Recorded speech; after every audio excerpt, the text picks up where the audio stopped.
Hey everyone, this is Candid Ann and Peace YouTube, Missy and TF. What I want to talk about is that now that you have your credit report, what you want to do is, and we already discussed, not being overwhelmed by any of the, derogatory items. And well, you might be overwhelmed because it can be overwhelming, but just, kind of take that in stride. And what I would recommend is, and this is what works for me, is getting everything together in chronological order from the smallest debt to the largest debt. Okay, and then you either write it out on a piece of paper or put it on an Excel spreadsheet, but you want to get it out and have everything in a chronological, not a chronological, but you want to have everything in order from smallest to largest debt. That'll give you some kind of framework to work with and knowing what you have, okay, and how much debt you have out, who you owe money to.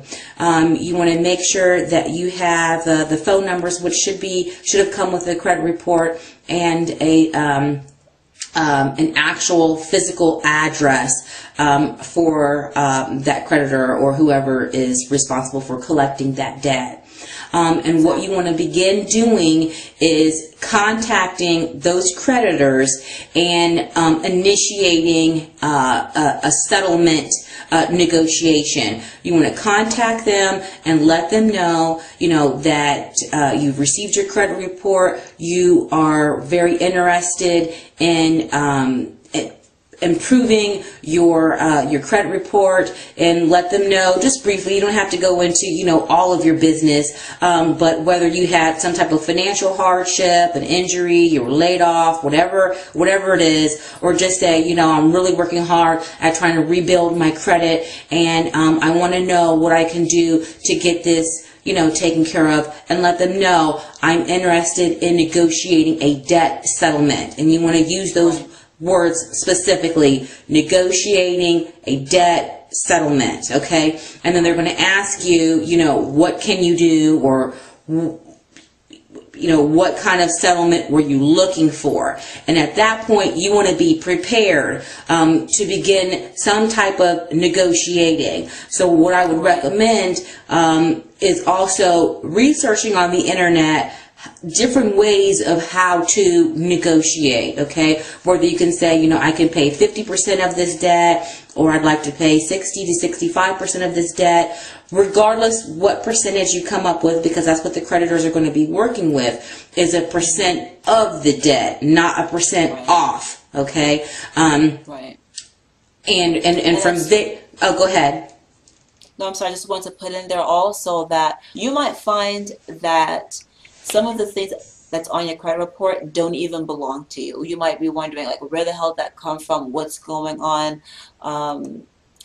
So I'm going to refer you guys to a website called bills.com, where you can go on there and find out. There's letters that you guys can download for free called, what's it called? Debt dispute letters, notice of insufficient validation.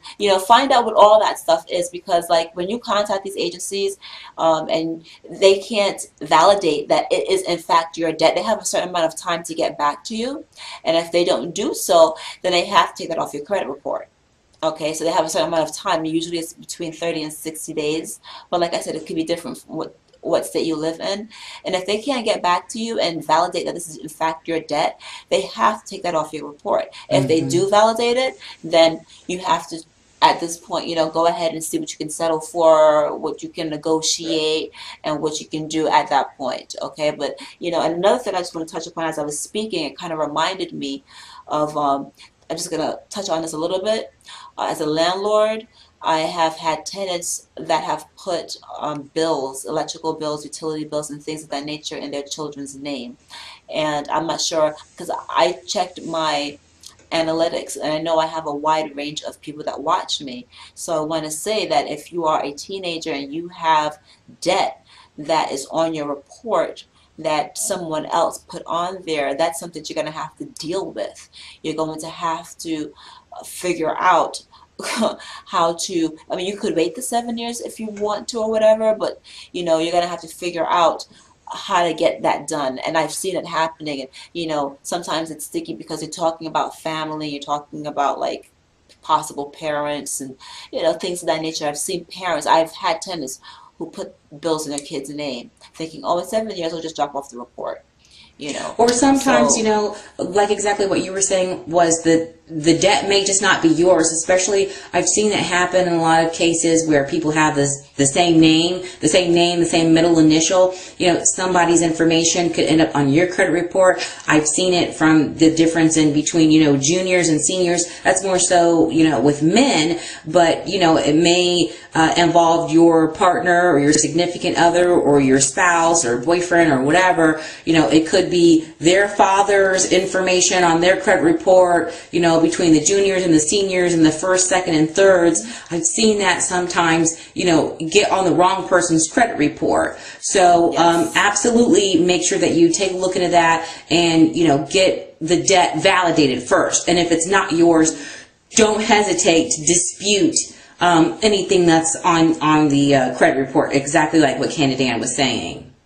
Right, and don't ever give them your social security number. When you're talking to these credit card collections agencies, don't ever give them your social security, because to be quite honest, I don't trust those people. I've had, you know, one experience speaking with them.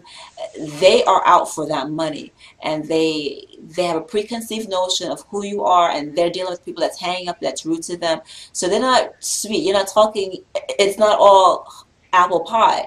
So, you know, be ready. Just be ready for people hanging up in your ear and calling back.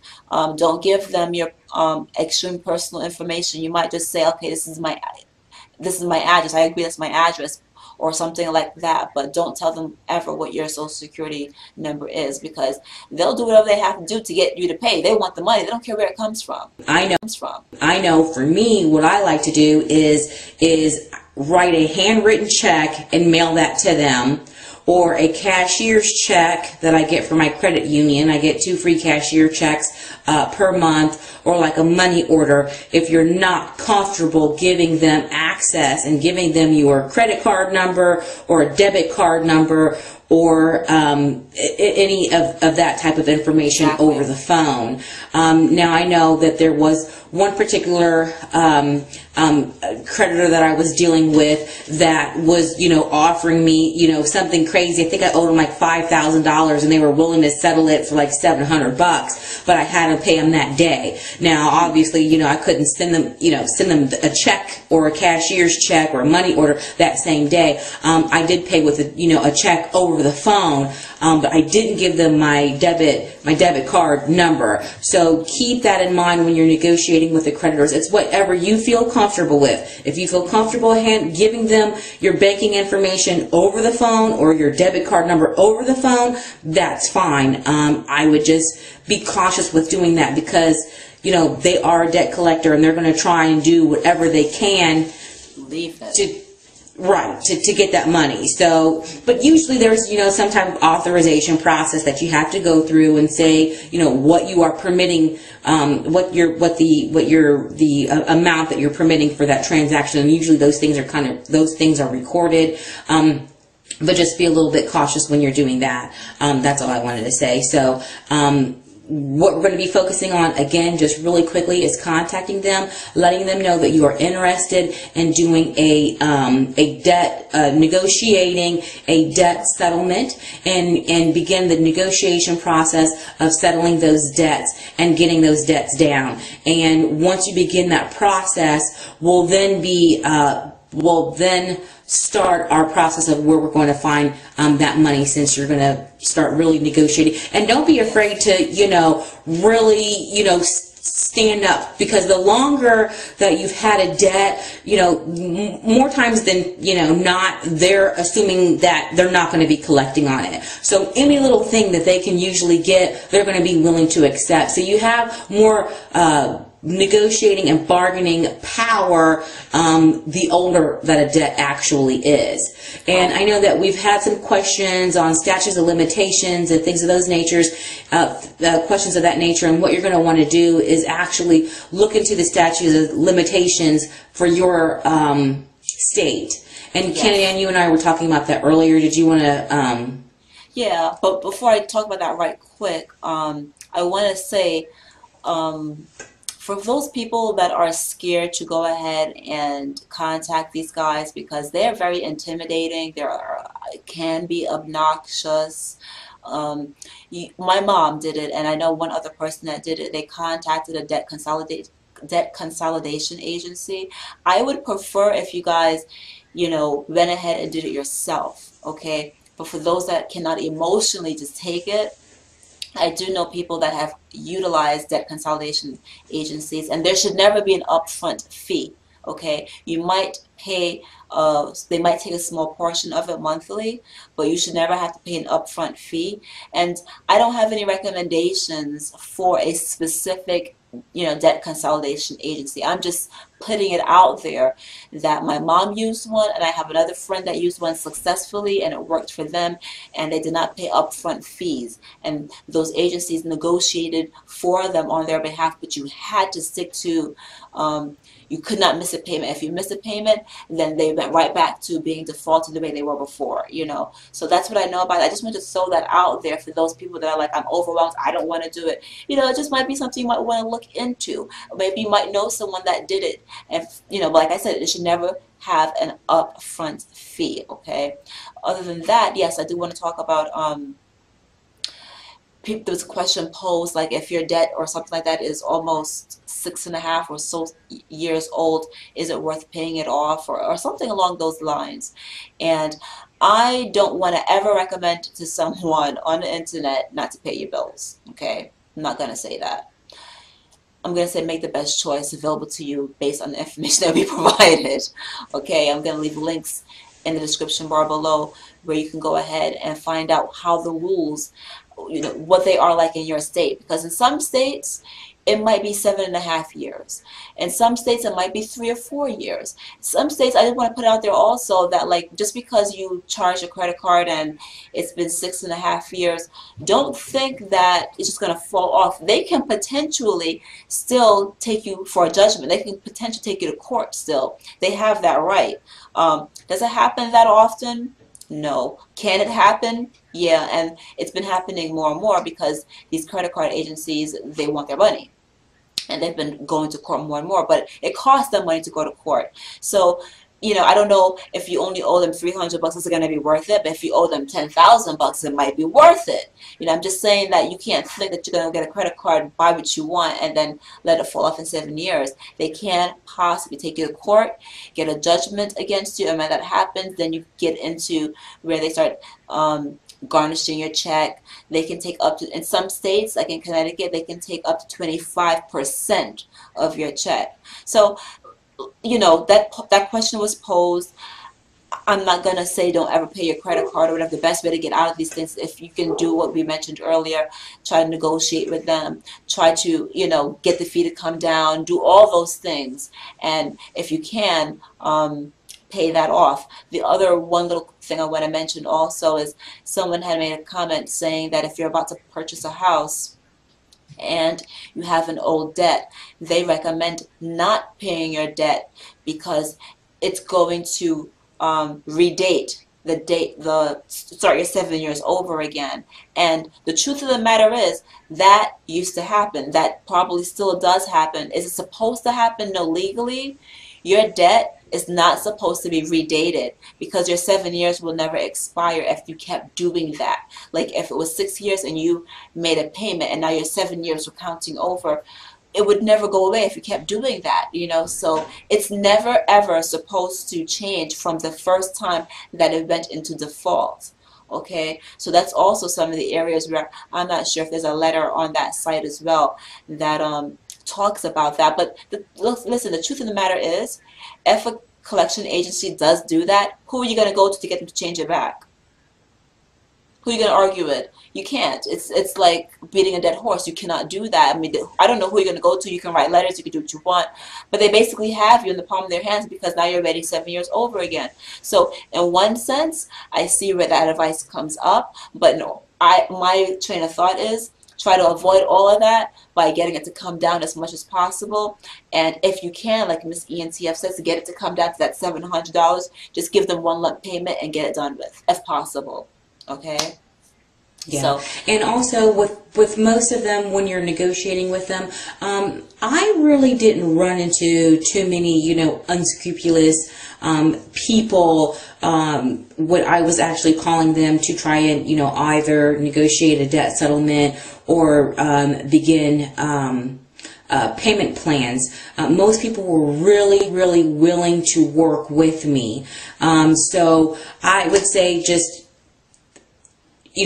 when you're speaking with them, just really try and explain to them that you're really working hard on, taking care of your debt and getting your debt, getting your credit taken care of. Most of them are really understanding, and they have several options available for you through either debt settlement or payment plans that will work, for your budget. So keep that in mind. Not that you're going to call them and then you have to pay them all of this money, right then and there or that same day. And if you're not able to, let's say it's a $10,000 debt and they're willing to negotiate it down to $2,000. They're willing to forgive $8,000 of it. That's still great. But if you don't have the $2,000, then don't feel bad about that. Say, hey, listen, I appreciate you're being willing to do that. I don't have $2,000 I can pay you right now, but this is what I can do. I can pay you $300 for the next 3.5 months or whatever. So don't be afraid to actually be able to negotiate with what you actually can afford, because we don't want anybody going hungry or not being able to take care of other things, while you're getting these debts, taken care of, because they are really, trying to work with people. Now, sometimes when a debt is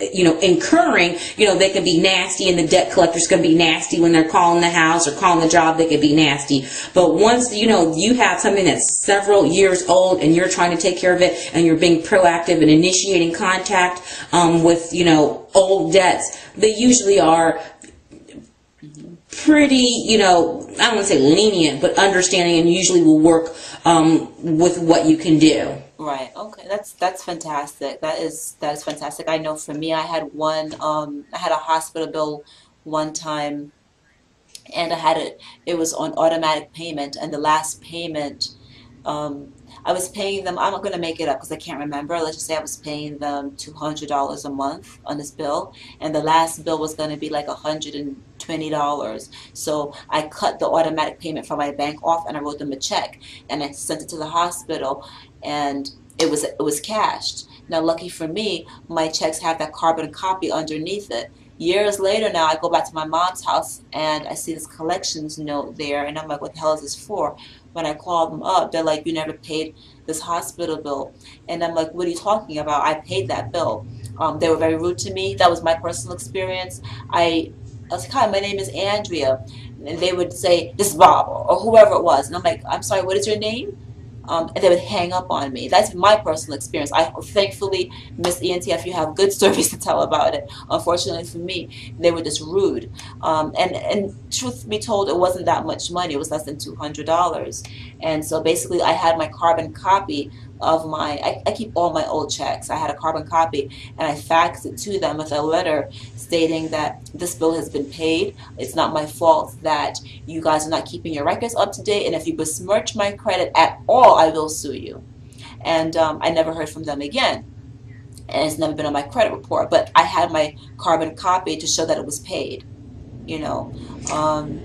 but they were rude. And make sure when you're talking and when you're contacting the creditors, and when you're either setting up payment arrangements or doing any type of negotiating for debt settlement, you're going to have to really be diligent with your note taking, making sure that you're writing down who you spoke with and the date and the time. You're going to have to, make sure that you keep your documents and your documentation, together. That's just going to, it's just CYA. So make sure that you definitely do that. Either, get a journal or a notebook or a notepad where you can keep everything together, your credit report, your FICO score, and all of your notes regarding the creditor's name, the person you spoke with, and the date and time, and what was actually discussed as well. Yeah, just take a look. I totally agree with that. That way, hopefully, you'll be able to reach that person again and kind of work, because they'll know your case. Totally agree with that 100%. Otherwise, you're going to have to speak to some other person and explain everything all over. And yeah, totally recommend that. So it's actually time. We've